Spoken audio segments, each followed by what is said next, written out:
If you're new to investing and not sure where to start, SoFi Invest is a great place to begin. It's beginner friendly, commission free, and everything is right inside the SoFi app. In this quick tutorial, I'll show you how it works and then how to make your first investment. Once you open the SoFi app, head to the Invest tab. You can choose between active investing, where you pick your own stocks or ETFs, and automate investing, which builds a portfolio for you based on your goals and risk level. If you're just starting out, automated might be the easier option. SoFi manages everything for you. Funding your account is simple. Just link your bank account, transfer money, and you're ready to go.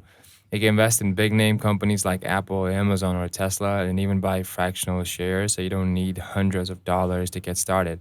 SoFi also offers crypto investing and retirement accounts like IRAs if you want to go further. Plus, there are helpful articles, videos, and tools inside the app to keep you informed every step of the way. It's a simple platform designed for real beginners, and you can start with as little as $5. If this helped you understand SoFi Invest a little better, don't forget to like, subscribe, and leave a comment if you have any questions. I'm happy to help.